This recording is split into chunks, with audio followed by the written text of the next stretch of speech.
El grupo extremista Hamas acepta una propuesta de alto al fuego mientras que Israel comienza una ofensiva contra la ciudad de Rafah y asegura que el acuerdo está muy lejos de satisfacer sus demandas. El expresidente Donald Trump se dice dispuesto a sacrificarse e ir a prisión si rompe una vez más la orden de silencio impuesta por el juez, para, según él, defender la Constitución.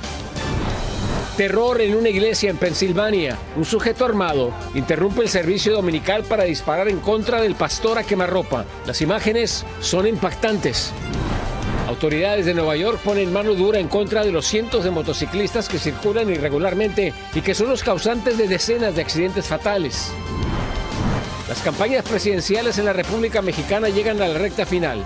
A 28 días de las elecciones, los candidatos hacen de todo con tal de conseguir la preferencia de los votantes. Habitantes de un remoto poblado de Honduras encontraron la forma de frenar la inmigración masiva a los Estados Unidos, dedicándose a un noble oficio. Así iniciamos Cierre de Edición.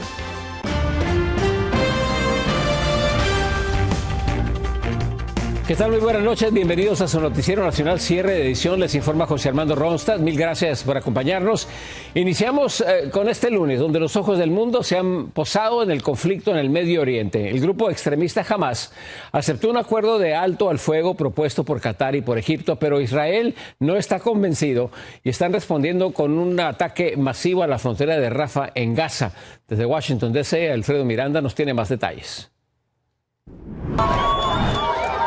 Reacciones de júbilo se vivieron en la ciudad de Rafah, en la Franja de Gaza, cuando Hamas anunció que aceptaba la propuesta de alto al fuego después de 7 meses de guerra y cerca de 35.000 muertos.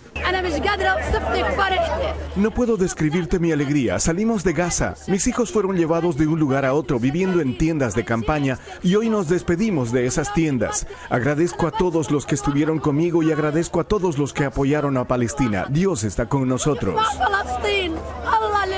En Israel, familiares de los rehenes que permanecen en custodia de Hamas manifestaron pidiendo al gobierno de Netanyahu aceptar la propuesta de cese al fuego elaborada por Egipto y Qatar.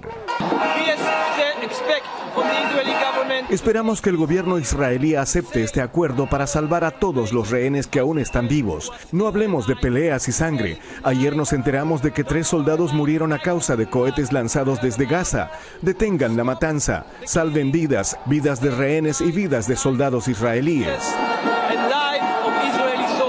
Pero la esperanza en Israel y la alegría en Gaza no serían duraderas. El gobierno israelí no tardó en responder que la propuesta estaba lejos de las demandas de Israel y que continuarían sus operaciones militares en Rafah.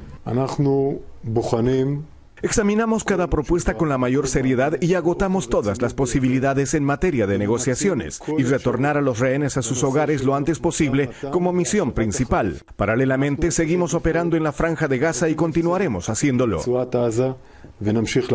Horas antes, el gobierno israelí había ordenado la evacuación de Rafah ante la inminente incursión militar a gran escala. Los refugiados comenzaron nuevamente a desplazarse a lugares sin destino definido. La determinación de Netanyahu, que en tono desafiante había dicho que ninguna presión o foro internacional lo detendría, se apoyaba en una retórica de victimización. Hace 80 años, en el Holocausto, los judíos estaban totalmente indefensos contra aquellos que buscaban nuestra destrucción. Ninguna nación vino en nuestra ayuda. Hoy confrontamos nuevamente a enemigos empeñados en nuestra destrucción. La frustración de los manifestantes israelíes era evidente.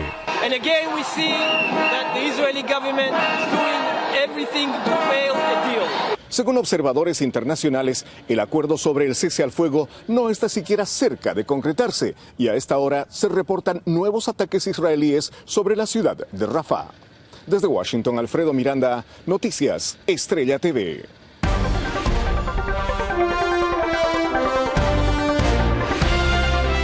Está con nosotros Ricardo Brown, nuestro analista político, para analizar un poco más esta situación que se está viviendo en el Medio Oriente. Ricardo, muy buenas noches. Una vez más vemos que estas negociaciones dan esperanza una hora y una hora después terminan terminándose, no hay nada.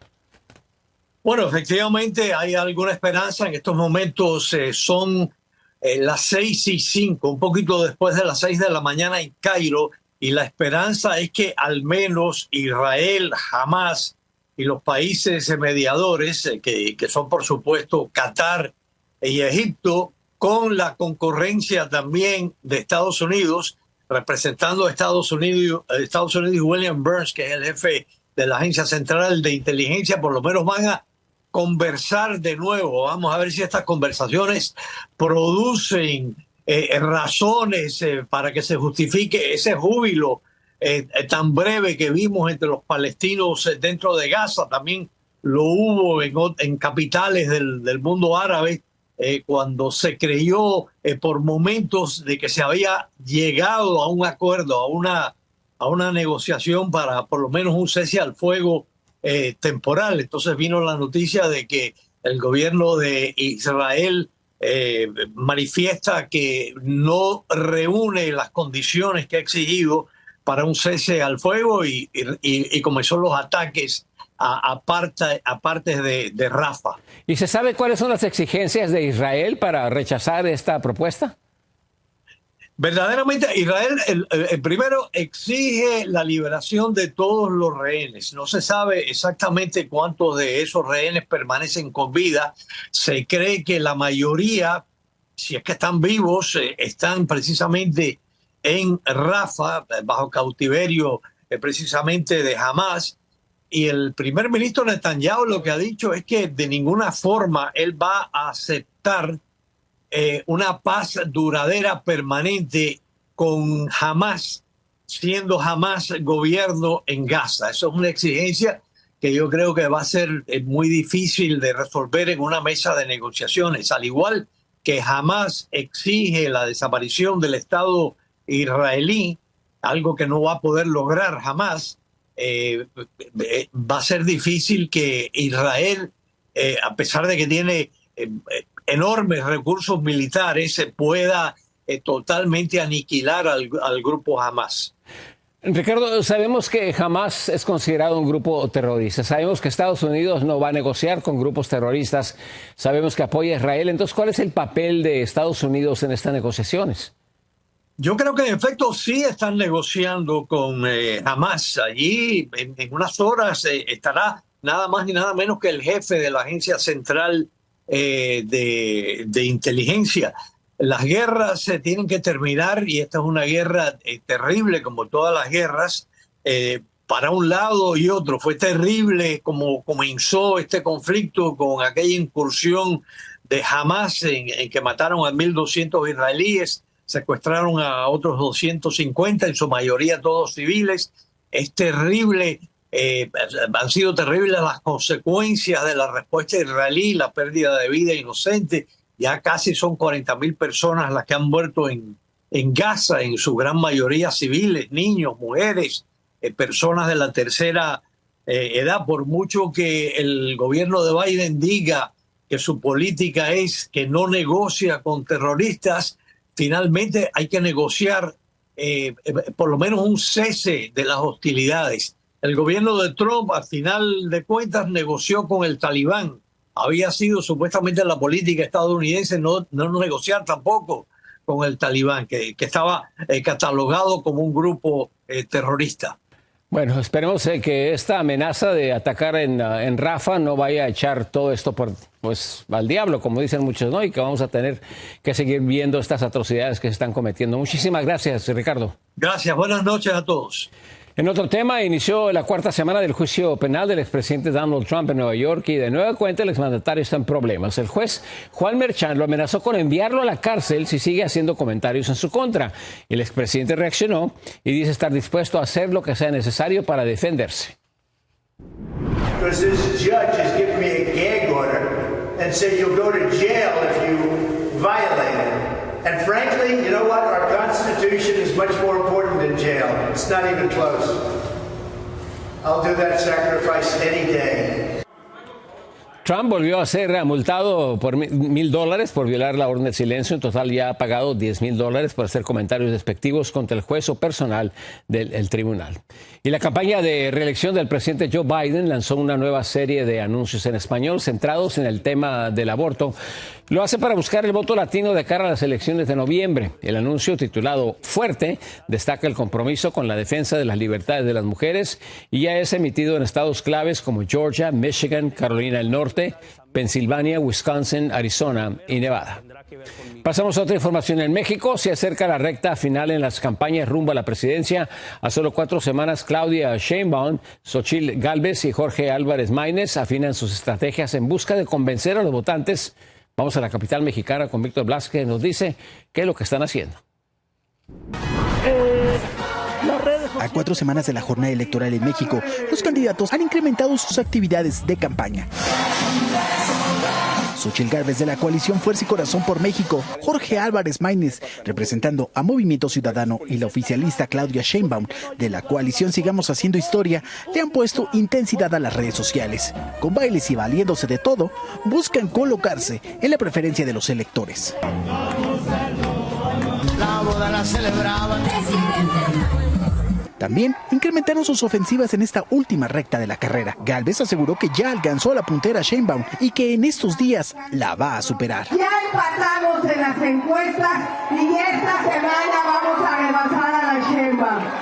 Lo necesito el 2 de junio. Sheinbaum, la representante del partido en el poder, sostuvo que en otras campañas la oposición está haciendo trampa. Se está repartiendo en Guanajuato una tarjeta donde reparte 9,000 pesos, que aparte es uno de los ofrecimientos de la candidata del PAN. Jorge Álvarez Maínez llamó a una reflexión del voto que se va a emitir el próximo 2 de junio. Estamos muy contentos por el crecimiento, estamos muy contentos porque los jóvenes cambiaron la elección. El próximo domingo 19 de mayo será el tercer y último debate que tendrá como título Democracia y Gobierno, Diálogos Constructivos, donde se tocarán temas como política social, inseguridad y crimen organizado, migración y democracia principalmente. Después, el 29 de mayo se cerrarán campañas. Las autoridades electorales estiman que para el día de la jornada electoral podría haber una participación entre el 48 y 50.2%, lo que representa una cifra alta de abstinencia para votar. En Ciudad de México, Víctor Blasquez, Noticias, Estrella TV. Y en una nueva encuesta del diario mexicano Reforma revela un cambio significativo en las preferencias electorales en el estado de Jalisco. Por primera vez, Jorge Álvarez Maínez, candidato del Movimiento Ciudadano, ha superado en la intención del voto en ese estado a Xochitl Gálvez, candidata de la coalición conformada por el PAN, el PRI y el PRD. Según los datos, Claudia Sheinbaum, abanderada de Morena, lidera con un 65%, seguida por Álvarez Maínez con un 18% y Xochitl Gálvez con un 17%. Una pequeña pausa, regresamos con más noticias. Sigan con nosotros. Motociclistas irregulares de Nueva York en la mira de las autoridades. Nuevas medidas buscan reducir el número de accidentes fatales. Y reconocen la importancia del idioma español en este país durante la Feria del Libro en Chicago. Detalles, imágenes de esto y mucho más al regresar. En Nueva York, las autoridades dieron inicio a una campaña para evitar más muertes de motociclistas. Las medidas pondrán más presión a quienes no pagan y no estén registrados sus vehículos y tampoco no cuentan con el permiso correspondiente.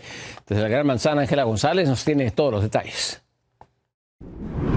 Las muertes de conductores de motocicletas van en aumento en la Gran Manzana y desde la pandemia, cuando estos vehículos comenzaron a ganar popularidad, se vienen registrando aumentos anuales en las fatalidades.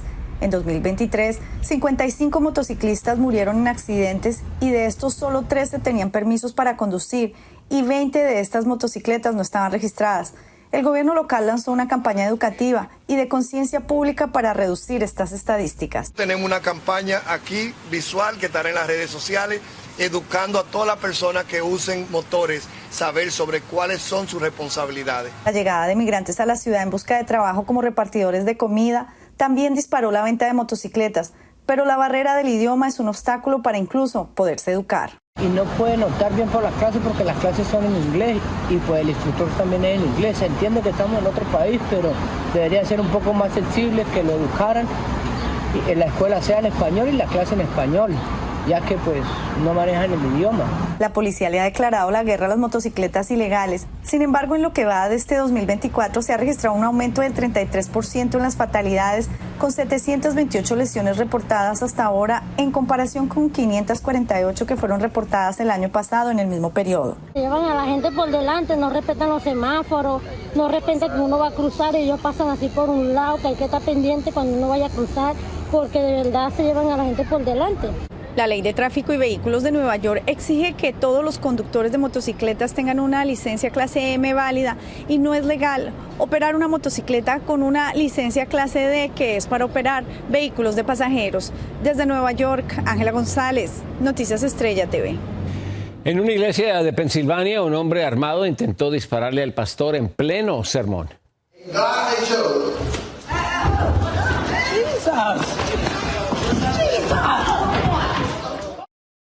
Esta impactante escena ocurrió mientras se transmitía en vivo el servicio del domingo. En las imágenes se muestra a Bernard Polite, de 26 años, amenazando al pastor Glenn Germany, quien inmediatamente puso las manos arriba y se refugió.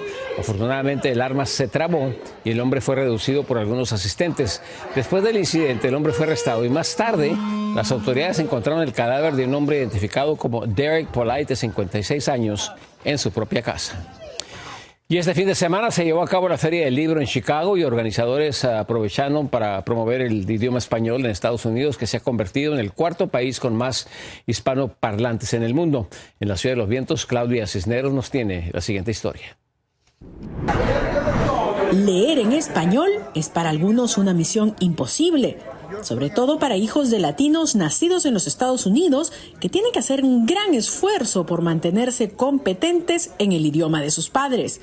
Solo puedo conectar con mi familia si yo sé español. Estrella TV llegó hasta la Feria del Libro de Chicago, que centra su atención en el idioma español y la literatura en este idioma en los Estados Unidos.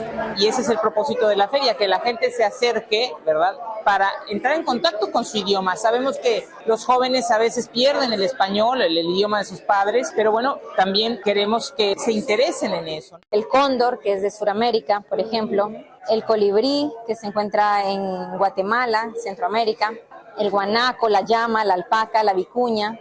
Es fundamental que tengamos literatura que exprese y que represente a nuestros niños, a las familias y sus experiencias. Y aun cuando los más jóvenes parezcan poner en riesgo la vigencia del español, lo cierto es que los Estados Unidos ha escalado recientemente a la cuarta posición con mayor número de hispanohablantes en el mundo. ¿Cómo lo ve de aquí el futuro? Yo creo que va a seguir creciendo porque va a haber siempre una inmigración constante. Con más de 42 millones de hablantes, el español es el segundo idioma más hablado en los Estados Unidos y ferias como esta ayudan a mantenerlo vivo y vigente. En Chicago, Claudia Cisneros, Estrella TV. Al regresar de la pausa tenemos más información. Sigan con nosotros. Le tenemos la historia de un pueblo hondureño que encontró la manera de generar empleos y así evitar la migración hacia los Estados Unidos. A pesar de que Honduras es un país con cifras altas de desempleo y migración, una remota comunidad busca apartarse de las estadísticas. Sus habitantes han instalado talleres de zapatería para no verse obligados a migrar en busca de mejores oportunidades. Lilian Caballero nos tiene esa historia. La Unión Trinidad en Santa Bárbara, ubicada en el occidente de Honduras, es una pequeña comunidad donde la mayoría de los pobladores tiene un taller de zapatería en su propia casa, lo que les permite generar su propio empleo sin necesidad de buscar trabajo fuera de su comunidad. Esta es la aldea que más empleo le genera al municipio de Trinidad. Aquí la mayoría no emigra ni nada porque hay bastante trabajo para la gente. Desde muy jóvenes aprenden el oficio y les inculcan la pasión y el arte en la elaboración de cada par de zapatos. Erin tiene 14 años, pero ya trabaja al lado de su padre, sin descuidar sus estudios. A las 12 me voy de aquí y voy a estudiar. ¿Cuántos zapatos te hacen? 12. ¿Y a la semana?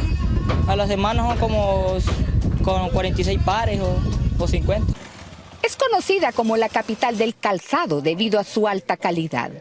Producen más de 1,000 pares de zapatos diariamente y muchos de ellos son exportados a todo Centroamérica. Hay zapatos de exportación, porque sí sale buen burro, buena calidad de zapatos. Distribuyen calzado incluso hasta Estados Unidos. Para estas familias, la zapatería se ha convertido en su sustento a lo largo de generaciones. Don Osmin, por ejemplo, tiene 64 años y ha estado haciendo zapatos durante 46 años. Yo me llevo una docena, llevo 62 pares semanales. Es una bendición que Dios nos ha dado en este pueblo. Trabajo ahí para hacerse la vida. En Honduras, Lilian Caballero, Noticias Estrella TV. Miren el impresionante momento en el que un tornado de Nebraska arrasó con todo a su paso. Las imágenes del tablero de este vehículo que fueron capturadas a finales del mes de abril y que apenas fueron dadas a conocer muestran cómo el remolino destruyó un edificio industrial en cuestión de segundos. Por cierto, en el lugar había decenas de trabajadores. Afortunadamente, todos sobrevivieron. Y decenas de panaderos franceses rompieron el récord Guinness tras crear la baguette más larga del mundo. El enorme pan midió 460 pies, casi tan largo como un campo de fútbol. Después de amasar y hornear durante horas, lograron recuperar el récord que había sido arrebatado por Italia durante 5 años, ratificando que el baguette original proviene de Francia. Los invito a que se queden con nosotros. A continuación vamos a presentar el noticiero 24 horas. Yo soy José Armando Ronsta. Muy buenas noches.